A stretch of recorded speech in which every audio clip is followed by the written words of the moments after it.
세상은 인류를 분류할 때 국적이나 언어에 따라서 여러 종족으로 분류를 하고 있습니다. 그렇지만 성경에서는 인류를 분류할 때 딱 두 가지입니다. 가인과 같이 하나님을 떠나서 자기의 힘으로 사는 자인가, 셋과 같이 자기의 한계를 인정하고 하나님을 예배하는 자인가.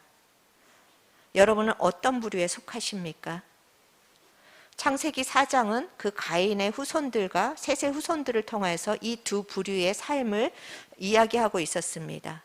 그리고 5장에 이르러서는 셋의 후손들이 어떻게 낳고 나오며 이 땅 가운데 번성하기 시작했는가를 이야기하고 있습니다.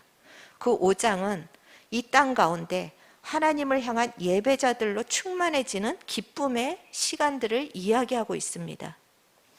그런데 6장에 이르면서 갑자기 분위기가 바뀝니다. 그 셋의 후손들이 하나님을 예배하는, 그 세상 속에서 하나님을 예배하는 그런 아름다운 예배자로 풍성하게 충만하게 채워지고 있는데 6장에 가서는 그 2절에 보니 하나님의 아들들이 사람의 딸들과 이제 만나고 연합하기 시작하는 이야기가 시작됩니다. 사람들의 아들들, 셋의 후손들입니다. 그리고 사람의 딸들은 가인의 후손을 이야기를 하고 있습니다. 이것은 단지 불신자를 만나서 결혼하면 안 된다라는 그런 단순한 이야기가 아닙니다. 세상 가운데서 하나님을 무시하고 사는 세상 가운데서 하나님을 예배하고 거룩하게 구별되어야 하는 셋의 자손들까지도 이제는 자기의 정체성을 버리고 하나님을 떠나서 세상에 동화되고 있는 이야기가 이제 6장에서 시작이 됩니다. 셋의 자손들마저도 하나님을 떠나고 이제 세상과 연합되자 어떤 결과가 일어나기 시작합니까? 그 땅에 죄악이 가득하기 시작합니다. 그리고 성경은 부패했다고, 그리고 포악이 가득하다라고 표현을 하고 있습니다. 죄가 이제 급속도로 정말 확산되고 13절에 보면은 끝날이 이르렀다고 합니다. 얼마나 죄가 찼는지 이제 그대로 내버려 둘 수 없는 지경에까지 이르렀다라는 것입니다. 이제는 더 이상 그 죄를 볼 수 없는 상황까지 이르자 하나님께서는 내가 다 쓸어버리겠다, 다 죽이리라, 멸절하리라 몇 번이나 강조하시면서 하나님의 심판을 선포하고 있습니다. 우리는 하나님께서 쓸어버리시겠다 그런 말을 들으면 너무하시다라는 생각을 합니다. 그렇지만 죄에 대해서 묵인하시는 하나님이 우리가 공의롭다고 이야기할 수 있습니까? 죄가 난무하는데 그냥 그것을 보고 계시는 하나님을 우리가 공의의 하나님이라고 신뢰할 수가 있겠습니까?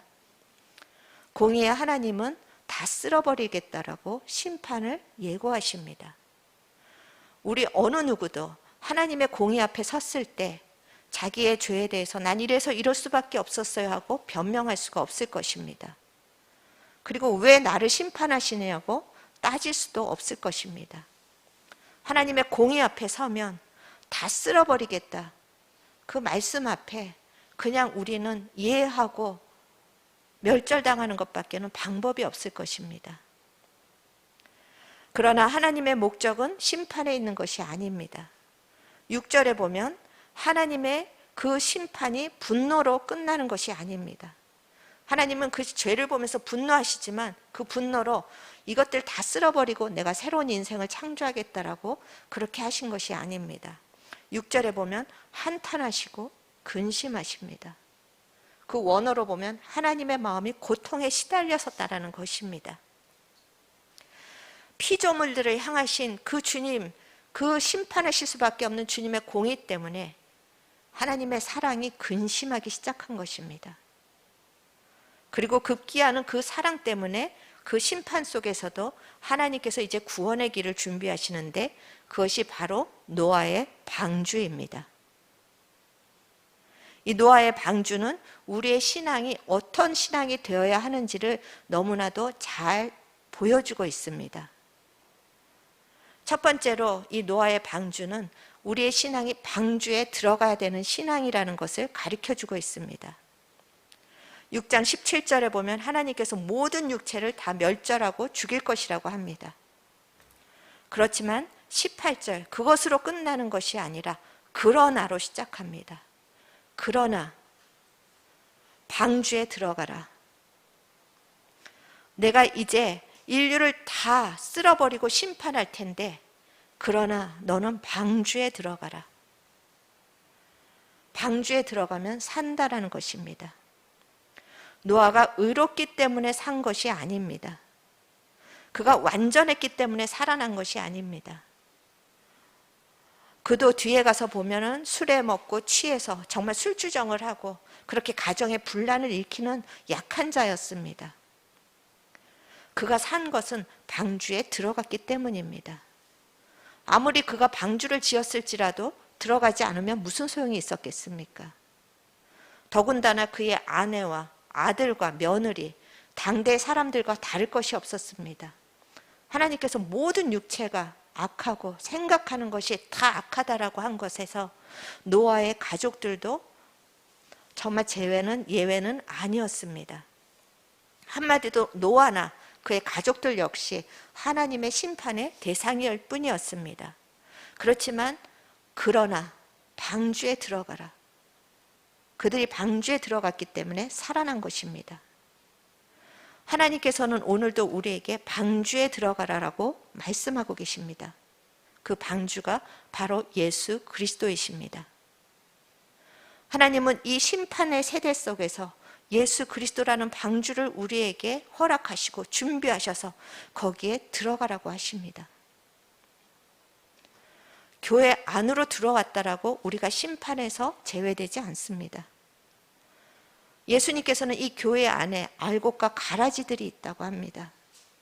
교회 안으로 들어오셨다고 안심할 것이 없다라는 것입니다. 이 안에도 하나님 보시기에는 아직 예수 그리스도 안으로 안 들어간 사람이 있다라는 것입니다. 저는 성도들 한 사람도 예외 없이 그리스도 안으로 들어가기를 기도하고 있습니다. 그것이 거듭남입니다.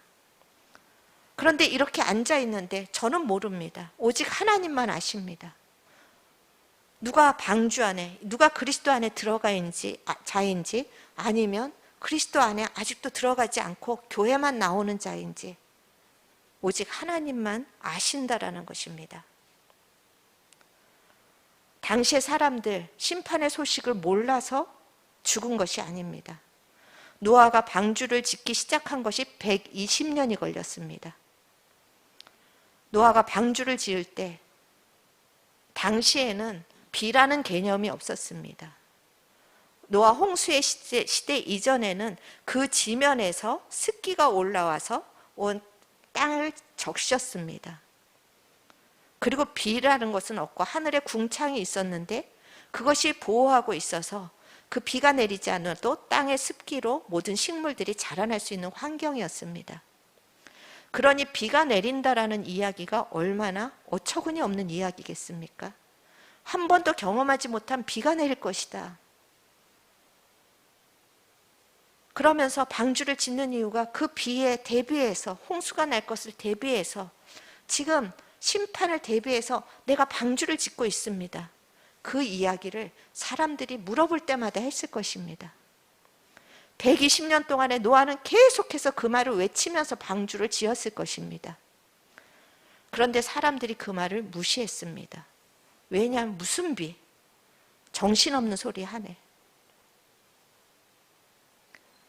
얼마나 어리석은 일입니까? 심판을 얘기하는데 심판이 일어난다라는 것에 대해서 계속 들으면서도 감각이 없는 것입니다. 그런데 이들이 언제 감각이 생겼습니까? 비가 내리기 시작할 때, 하늘에서 비가 내릴 때 이들의 어떤 반응을 했겠습니까? 정말 저 하늘에서 비라는 것이 내리네. 그럼 노아가 이야기한 것이 맞지 않을까? 그러면서 이들은 노아의 방주로 달려갔을 것입니다. 그런데 안타깝게도 7장 16절 이미 문이 닫혔습니다. 비가 내리기 시작할 때 이미 문은 닫혔습니다. 왜 자꾸 죄의 얘기를 하고 심판의 얘기를 하냐? 불편하실 수 있을 것입니다. 하지만 하나님은 120년 동안 노아에게 죄와 심판에 대해서 계속 그 노아의 방주를 통해서 사람들에게 거듭거듭 이야기하고 계셨습니다. 이제 우리에게는 물의 심판은 없을 것입니다. 베드로 3장 10절에 보면 그러나 주의 날이 도둑같이 오리니 그날에는 하늘이 큰 소리로 떠나가고 물질이 뜨거운 불에 풀어지고 땅과 그 중에 있는 모든 일들이 드러나리로다. 물의 심판은 없는데 하늘이 모든 해와 달과 그 별들이 다 무너지고 하늘이 무너지고 뜨거운 불의 심판이 있다라는 것입니다. 여러분, 영화에서도 심판의 얘기에 대해서 많이 하고 있는데 그래서인지 더 감각이 없어지는 것 같습니다. 그냥 그거는 영화에서 나오는 이야기. 하지만 심판은 반드시 있습니다. 그것이 언제 임할지 모른다고 합니다. 노아의 사람들도 그 시대에 먹고 마시고 장가가고 시집가고 그냥 세상에 취해서 살다가 갑자기 하늘에서 비가 내리기 시작했습니다. 우리도 갑자기 하늘에서 불이 떨어지는 그날에 달려가 봤자 소용이 없다라는 것입니다. 그래서 요에서 2장 12절에서 이제라도 너희는 돌아오라. 이제라도 죄를 회개하고 돌아오라. 이제라도 마음을 찢는 회개를 하고 주님께 돌아오라고 초청을 하시는 것입니다. 여러분, 예수 그리스도 안에 들어가셨습니까? 마태복음 25장에 보면은 10처녀의 비유에서 미련한 5처녀들도 믿음이 있었습니다. 그러나 그들은 준비하지 않았습니다. 그리고 주님이 오시는 날 기름을 사러 급하게 갔다가 천국의 문이 닫혀서 문을 열어달라고 애걸하는데 문은 열리지 않았습니다. 정말 내가 예수 그리스도 안에 있는가? 있다면 감사하십시오. 이 은혜는 아무에게나 주어지는 것이 아닙니다. 노아가 그 당시에 인구가 몇 억이었나 했는데 그 많은 사람 중에 노아의 가정 8명만이 방주에 들어갈 수 있었습니다. 내가 예수 그리스도 안으로 들어간 거, 이거는 정말 하찮은 일이 아닌 것입니다. 그래서 2장 3절에 히브리서 2장 3절 같이 한번 읽어보시겠습니다. 우리가 이같이 큰 구원을 등한히 여기면 어찌 그 보응을 피하리요. 이 구원은 처음에 주로 말씀하신 바요 들은 자들이 우리에게 확증한 바니. 이 큰 구원을 등한시 여기면 하나님의 보응을 피할 수가 없다고 합니다. 여러분, 내가 예수 그리스도 안에 믿음으로 들어갔다면 그것으로 우리의 인생에 받을 은혜 다 받아놨다고 여러분이 선포하십시오. 내게 뭐가 좀 없어도 내가 예수 그리스도를 받았으면 로마서에서도 하나님이 자기 아들을 아끼지 아니하시고 내어주시는데 어찌 그 모든 것을 너희들에게 주시지 않겠느냐. 지금 잠시 없는 것 같지만 그 아들 예수 그리스도를 내어주셨고 너희들을 그 방주에 태워주셨으면 인생에 염려할 것이 없다라는 것입니다. 그래서 찬송가 주 안에 있는 나에게 딴 근심이 있으랴. 그리스도 안에 있어서 지금 근심되지만 딴 근심이 없습니다. 그렇게 믿음으로 선포하고 나가는 것이 그리스도 안에 있는 자입니다. 나는 정말 예수 그리스도 안에 있는 자인가? 오늘 여러분의 심령이 이제라도 오늘이라는 이 시간에 돌아오시기를 간절히 주님의 이름으로 축원합니다.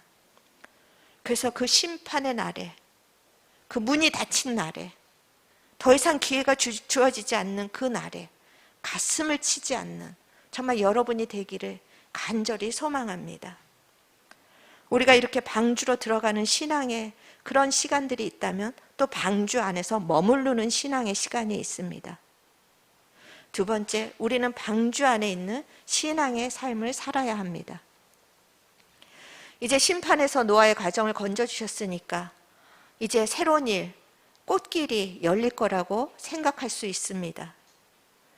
그렇지만 하나님이 방주에서 나오라고 말씀하신 것은 노아의 그 방주의 문이 닫히고 1년 10일 만입니다. 365일, 375일을 하루 종일 동물들의 울음소리와 그 오물 냄새를 맡아야만 했습니다. 6장 21절에서 식량을 준비하라고 하셨는데 그 식량은 준비했을지라도 부족했을 것입니다. 그리고 시간이 갈수록 그 식량이 점점 떨어지는 걸 보면서 이걸로 얼마나 버틸 수 있을까 불안했을 것입니다. 두려웠을 것입니다. 그리고 그 맛을 정말 375일을 똑같은 어떤 것들을 먹으면서 지루했을 것입니다. 실증이 났을 것입니다. 언제 나갈지 이제 뚜껑을 열고 보니까 지면에 물이 말랐습니다. 그런데도 하나님이 문을 여시지 않는 것입니다. 뚜껑을 열고 그 방주의 문 뚜껑을 열고 보니까 지면에 이제 물이 말랐는데 하나님이 나오라고 하신 것은 그 후에 거의 2달 후에입니다. 그 시간 동안 왜 나오라고 하시지 않지? 왜 문을 열지 않지? 얼마나 많은 생각들이 지나갔겠습니까? 도대체 왜? 그때마다 정말 하나님께서는 아까 말한 그 큰 구원을 기억하게 하셨을 것입니다. 힘들 때마다 그렇지만 내가 이 방주에 어떻게 탈 수 있었을까? 하나님의 은혜구나.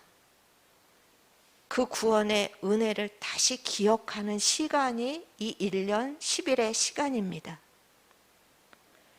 6월절을 기념하라. 출애굽한 뒤에 하나님께서 명령하신 것 6월절을 기념하라.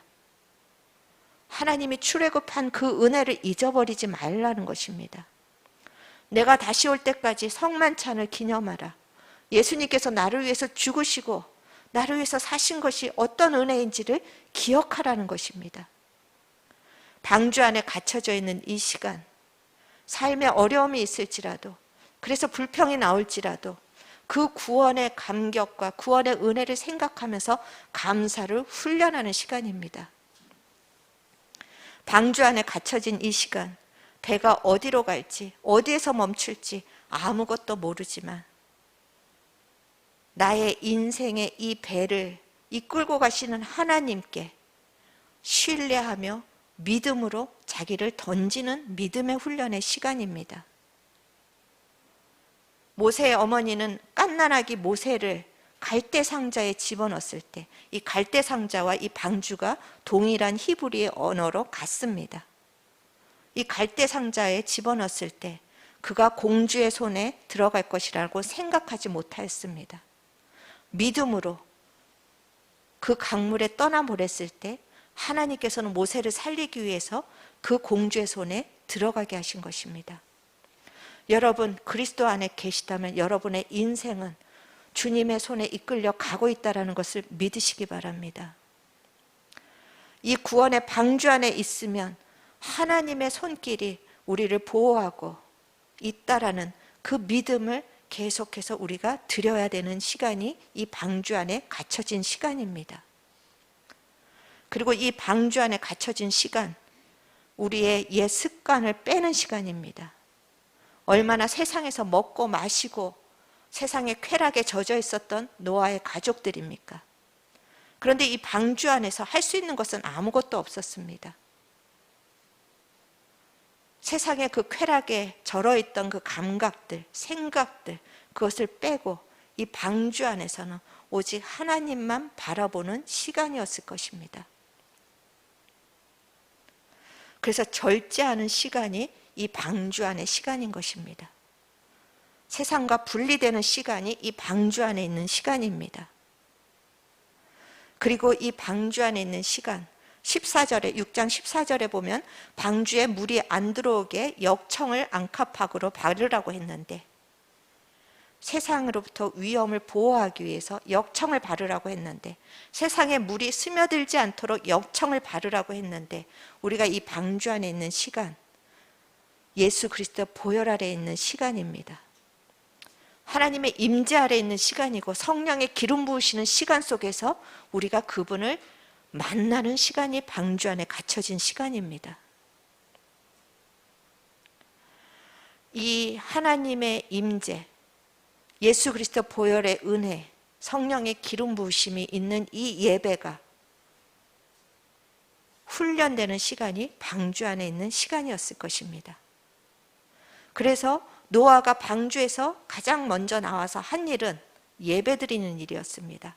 8장 20절에서부터 21절에 보면 노아는 배에서 나오자마자, 방주에서 나오자마자 자기가 어느 집에서 살아야 될지 집을 짓고자 재료를 구하러 다니지 않았습니다. 먹을 것을 구하러 다니지 않았습니다. 노아가 방주에서 나와서 한 첫 번째 일, 제사를 지내는 것, 예배를 드리는 일이었습니다. 그러자 하나님께서 그 예배를 기쁘게 받으시고 노아를 복을 주십니다. 여러분, 복 받는 비결, 예배 드리는 것입니다. 자꾸만 복 달라고 우리가 기도하는데 예배만 잘 드려도 복의 문이 열리는 것입니다. 어떤 것보다도 예배를 나의 삶의 우선순위로 삼을 때 하나님은 그 예배에 기쁨을 받으시고 그 예배에 복을 부어주시기 시작합니다. 그래서 노아에게 어떤 복이 임합니까? 노아를 통하여서 생육하고 번성하고 충만한 복이 다시, 생명의 복이 다시 노아를 통해서 일어나는 것입니다. 어쩌면 우리의 신앙은 주님의 나라에 가서 그 방주의 문이 열릴 때까지 이 방주 안에 머무는 신앙입니다. 우리가 죽음으로 인해서 하나님 앞에 가는 순간 방주의 문이 열릴 것입니다. 그 시간 안에서 우리는 감사하고 믿음으로 인내하고 기다리고 신뢰하고 그 하나님을 기쁨으로 찬양하고 예배하는 이 삶이 신앙인 것입니다. 저는 이 방주 안에 우리의 인생, 갇혀있는 우리의 인생과 같은 이 답답함, 지루함, 불안함, 두려움, 이 모든 것들이 주 안에 있는 나에게 딴 근심이 있으랴 주님을 찬양하며 주님을 따라가는 그 찬송처럼 여러분의 그 모든 것들이 찬양으로 바뀌기를 축원합니다. 진정한 예배로 바뀌기를 축원합니다. 그래서 이 땅 가운데서 하나님이 주시는 그 복의 문을 여는 자들이 되기를 간절히 소망합니다. 그리고 이렇게 하나님과 예배하는 자, 그 자는 마지막으로 방주를 짓는 신앙의 사람인 것입니다. 하나님은 노아에게 방주를 지라고 명령하십니다. 노아가 의인이었고 완전한 자이기 때문이 아닙니다. 우리가 성경에서 의인이라고 하는 것은 행동의 의로움을 이야기하지 않습니다. 의라는 것 자체의 단어가 구별이라는 단어, 거룩이라는 단어가 구별이라는 단어를 가지고 있습니다. 성경에서 의인은 구별된 자입니다. 세상과 구별된 자이고 예수 그리스도로 구별된 자입니다. 노아의 의, 완전함은 노아의 행의 문제가 아니라 노아가 당대 사람들과 구별되었다라는 것입니다. 그의 삶의 태도가 다른 사람하고는 달랐습니다. 6장 8절에 보면은 그것을 그러나 노아는 여호와께 은혜를 입었더라. 그런데 이것을 원어로 보면은 노아는 여호와께 은혜를 입었더라는 해석도 될 수 있지만 그 해석보다는 노아는 여호와의 눈에서 은혜를 발견하였다. 그렇게 해석하는 것이 더 원어에 가까울 수 있습니다. 그래서 영어 성경들은 은혜를 입었더라가 아니라 노아가 여호와의 눈에서 은혜를 발견하였다라고 그렇게 해석을 하고 있습니다. 노아 found favor. 노아가 그 은혜를 발견하였다라는 것입니다. 어떻게 그 은혜를 발견하였습니까? 지금 6장 2절에서는 사람들은 그 하나님의 아들들, 다른 셋의 하나님의 아들들은 사람의 아름다움을 보았습니다. 그들은 세상을 보았습니다. 그런데 노아는 하나님의 눈을 보았습니다. 하나님의 눈에서 은혜를 발견했다라는 것은 하나님의 얼굴을 보았다라는 것입니다. 세상 사람이 아니라 그 하나님을 믿는다라는 예배하는 그 많은 사람들 중에서 노아 한 사람만이 하나님의 얼굴을 보았고 하나님의 눈을 보았습니다. 그도 죄인이고 세상 속에 있었는데 어느 날 하나님의 얼굴을 보았는데 그 눈에서 하나님의 근심을 보았습니다. 하나님의 한탄을 보았습니다. 그리고 그것이 끝이 아니라 하나님께서 이 노아를 통해서 구원하시기를 원하는 그 사랑을 보았다라는 것입니다. 그 은혜를 보았다라는 것입니다. 하나님과 시선을 마주치는 것, 우리가 세상 말에서도 눈이 맞았다라는 말이 있는데 하나님의 눈과 우리의 눈이 맞아서 정말 그 눈이 맞은 것이 신앙인 것입니다. 우리는 자꾸만 뭔가 행위로 하나님을 기쁘게 하려고 하고 행위를 하려고 하는데 먼저 하나님의 눈과 나의 눈이 맞아야 합니다. 하나님의 마음과 나의 마음이 맞아야 합니다. 그것이 친밀한 관계입니다. 노아가 이 120년 동안 그 방주를 지으면서 얼마나 조롱의 말들을 많이 들었겠습니까? 얼마나 많이 사람들에게 수치를 당했겠습니까? 그리고 그 방주를 짓는 일이 쉬웠겠습니까? 얼마나 고달팠겠습니까? 그때마다 노아는 하나님의 눈을 바라보았습니다. 그래서 그것을 감당할 수 있었던 것입니다. 우리 히브리서 12장 2절 같이 한번 읽어보시겠습니다. 믿음의 주여 또 온전케 하시는 이인 예수를 바라보자. 그는 그 앞에 있는 기쁨을 위하여 십자가를 참으사 부끄러움을 개의치 아니하시더니 하나님 보좌 우편에 앉으셨느니라. 아멘. 여기서 예수를 바라보자, 그냥 바라보는 것이 아니라 고정하라는 단어입니다. 예수님의 얼굴에 고정해야지만 우리가 신앙을 이길 수가 있는 것입니다. 세상을 바라보고 죄를 바라보고 비교를 하고 그렇게 바라보는 세상 속에서 바라보는 것은 우리를 멸망으로 이끌지만 지금은 힘들지만 그 힘든 것 때문에 예수를 바라볼 때 우리 안에는 예수님과 같은 영광이 임하는 것입니다. 신앙은 바라봄의 법칙입니다. 모두 다 세상을 바라볼 때 노아 한 사람이 하나님을 바라봄으로 그 가족 가운데 구원이 임했습니다. 노아 한 사람이 살아난 것이 아니라 그의 가족들이 살아났습니다. 그 노아 한 사람을 통해서 하나님이 9장 1절에도 생육하고 번성하여 땅에 충만하라. 하나님이 하나님의 예배자들을 세우기를 원하시는 하나님의 마음이 있습니다. 저도 한때는 우리 친정에서 아무도 믿지 않는데 왜 나 혼자 믿어서 이 고난을 당할까? 그런데 아무도 믿지 않을 때 나를 부르셨다면 그것이 은혜인지 믿으시기 바랍니다.